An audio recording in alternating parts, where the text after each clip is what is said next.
उत्पादक शेतकरी मेळावा संपन्न। पूर्णा येथे आज दिनांक 27 एप्रिल 2024 रोजी शनिवारी सकाळी 9 वाजता संत तुकाराम महाराज दूध डेअरी टी पॉइंट पूर्णा येथे हेरिटेज फूड्स लिमिटेड दूध उत्पादक शेतकरी मेळाव्याचे आयोजन करण्यात आले होते। या कार्यक्रमाचे अध्यक्ष पत्रकार जगदीश जोगदंड हे होते, तर विशेष उपस्थितीमध्ये हरिभक्त पारायण नारायण महाराज टाकळेकर होते।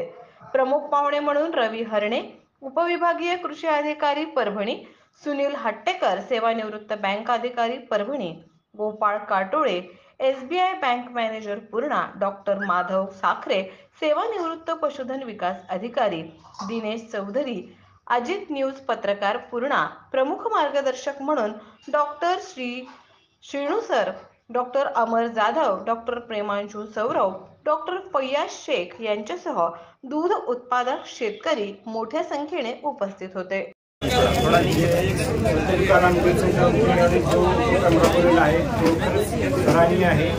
त्यामुळे उत्पादक जे शेतकरी बंधू आहेत त्यांचा त्यामध्ये फायदा होईल, त्यांना नवीन ज्ञानाची त्यांना माहिती भेटेल व त्यांचं दूध उत्पादन, त्यांचं राहणीमानाचं स्तर, उत्पन्नामध्ये भर, ह्या बऱ्याच गोष्टी त्यांच्यापासून साध्य होतील असं मला वाटतं। शेतकऱ्यांना काय आवाहन करणार?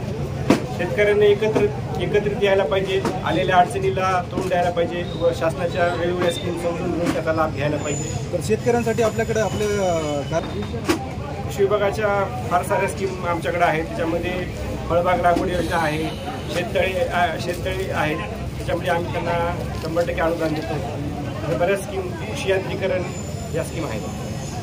19 पासून 19 मार्च 2024 पर्यंत हेरिटेज डेअरीमध्ये शासनामध्ये सेवा झाल्यानंतर मला हेरिटेज डेअरीनं शेतकऱ्यांची सेवा करण्याची संधी दिली, त्याबद्दल मी हेरिटेज डेअरीचा संपूर्ण आभारी आहे।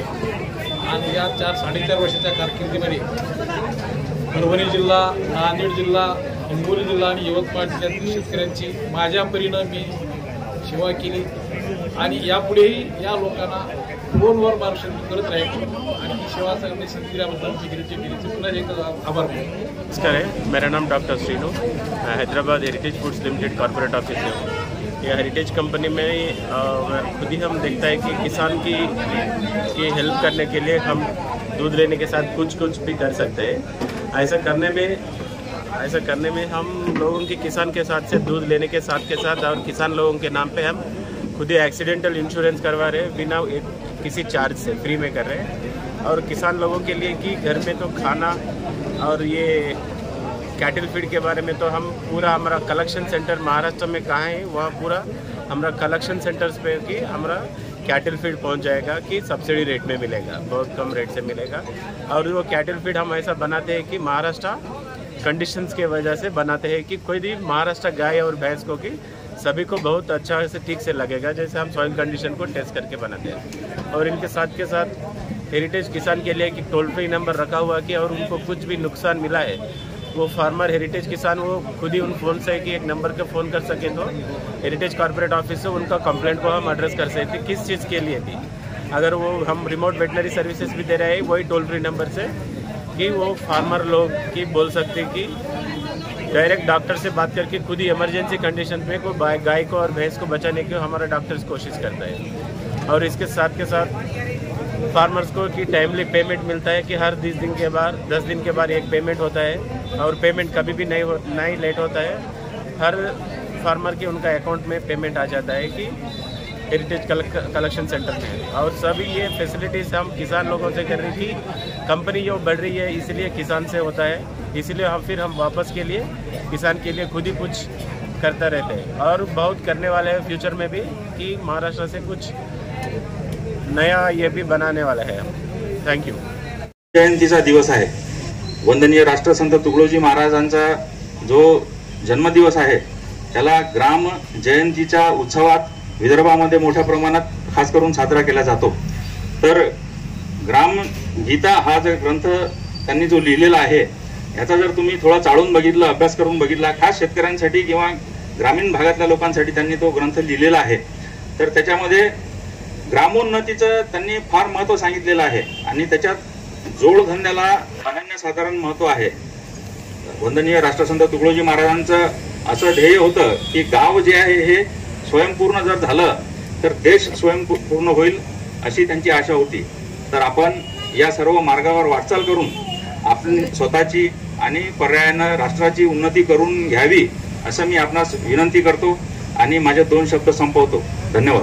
थोडा रिजनमध्ये आणण्याचा प्रयत्न केला, त्याबद्दल हेरिटेजचे जे कोणी तेलंगणामधले अधिकारी आहेत ज्यांच्या डोक्यातून ही कन्सेप्ट निघालेली आहे त्या सर्वांना मी माझ्या शेतकरी बांधवांच्या वतीने धन्यवाद देतो. आणि तुम्ही तळमळीनं काम करता आहात याचा फार आनंद झाला. व्यवसाय करणं हा एक भाग आणि व्यवसाय करत असताना तळमळीनं करणं हा फार वेगळा भाग आहे. तर तुम्ही तळमळीनं करता आहात. या रिजन मध्ये धवल क्रांती व्हावी यासाठी जगद्गुरु तुकाराम महाराजांच्या नावानं हे दूध संकलन केंद्र स्थापन केलेले त्याचे चेअरमन आमचे मित्र सुरेश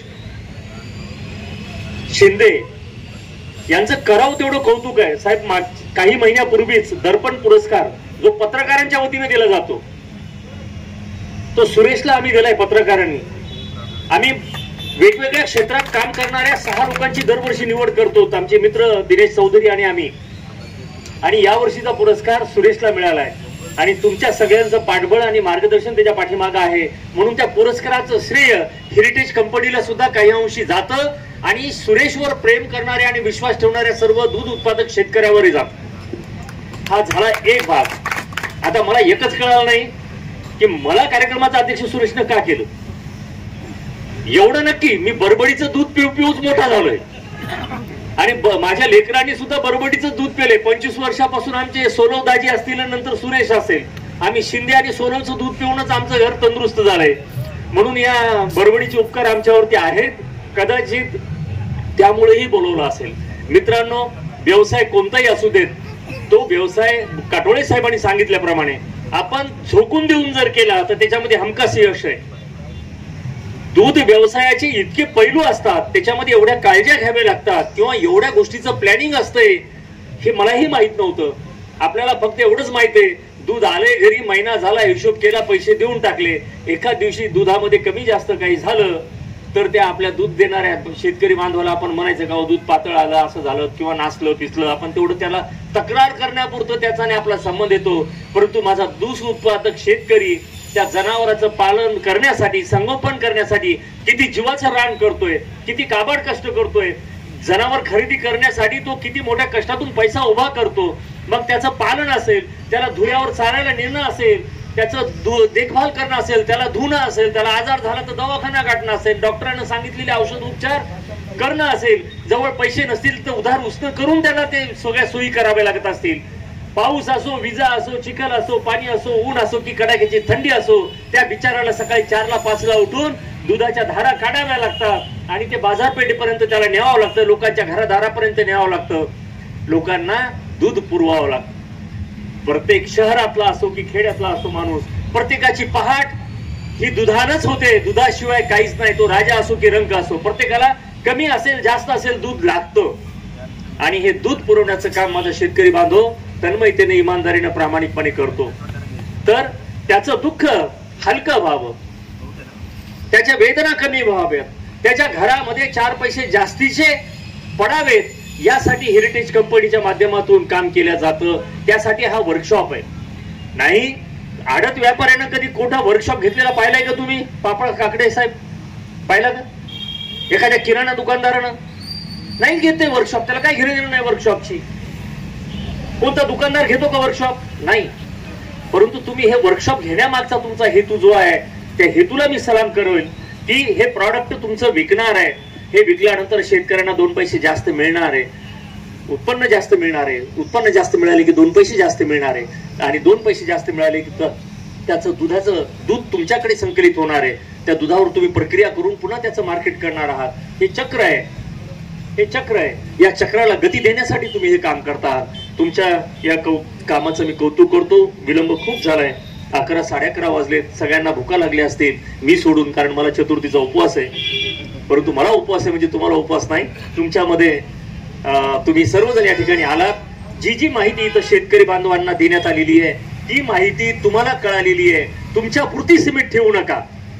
माझी विनंती एवढे उपस्थितांना एवढीच असणार आहे, तुम्ही कमीत कमी इथं जे तुम्हाला ज्ञान मिळाले ते 10 जणांना सांगा. सत्य सांगा, प्रामाणिक सांगा, जे इथं सांगितलंय तेच सांगा.